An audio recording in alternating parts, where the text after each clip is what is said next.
Hey there, how are you doing today? How are you doing today? I want to smack you. If you've ever grown tomatoes, you know it's a little bit difficult, but it's kind of easy to grow them. But they're pretty heavy feeders and they really do like their nutrients. And I'm not just talking about tomatoes. Cucumbers, zucchini, and melons also need a lot of nutrients in order to produce abundantly. And for a lot of us, it kind of seems intimidating to grow them because it kind of seems like a crop that you naturally fail at as a beginner gardener. But if you get the nutrients right, you may be able to get something out of your first harvest if you're just starting to grow plants.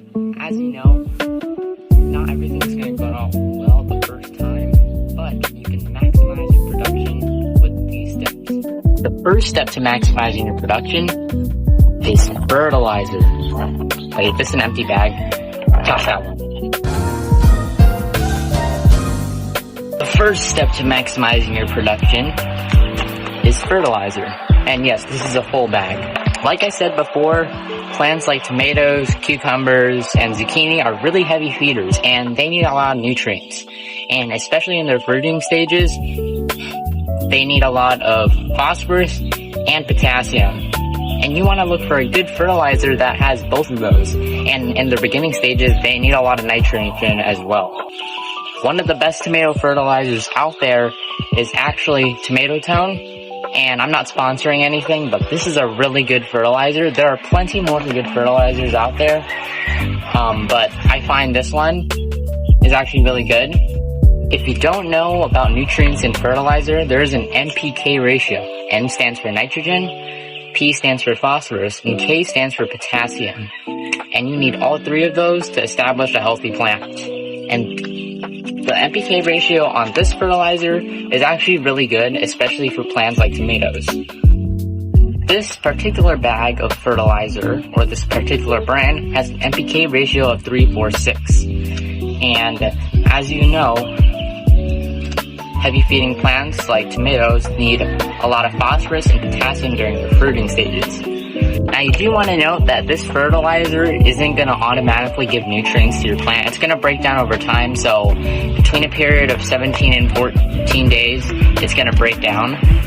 So it's still going to need some water-soluble fertilizers, and especially for container gardeners out there, you're going to need water-soluble fertilizers because there's not a lot of microorganisms in the soil.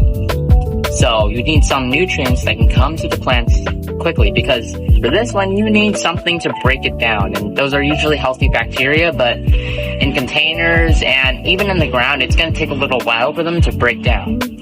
So naturally I go with something like Miracle-Gro tomato fertilizer. This is just one of many. I hope you have a bad day. What?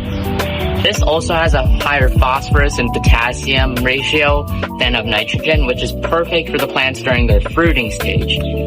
But you don't want to use this if you're an organic gardener, because this actually is made in a lab, so you don't want to use this if you're want to be all natural. You actually don't want to use this fertilizers when the plants are young, because it can actually stunt their growth and cause them to prematurely give out flowers, which actually counterintuitively reduces the yields of your plants. For the plants' younger stages of life, you want to use a nitrogen-based fertilizer, and unlike the two fertilizers that I gave down here, this has a much higher nitrogen count than phosphorus or potassium. So as you can see, it's a 5-1-1. I like to use this in my garden. Just note that it is fish guts and it does not,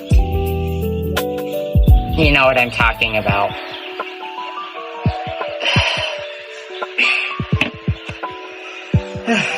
Now I'm going to show you guys how to apply fertilizers like these in your garden.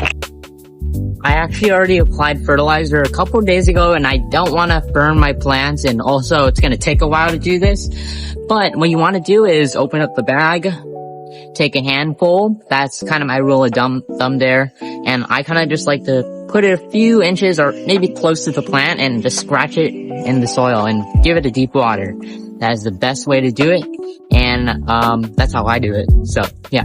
If you just happen to not have any of those at all, which you should have them at the store, you could always buy bloom boosters. which are great because most of them are water soluble, and you can just put them on the plants or water them in the plants, and it helps them produce more blooms, and it primarily has a lot more phosphorus because phosphorus actually helps plants flower. The video here, but I want to thank you guys for watching, and please subscribe and hit the notification bell for more stuff, I guess, more content. And I think every YouTuber says that, but yeah, bye.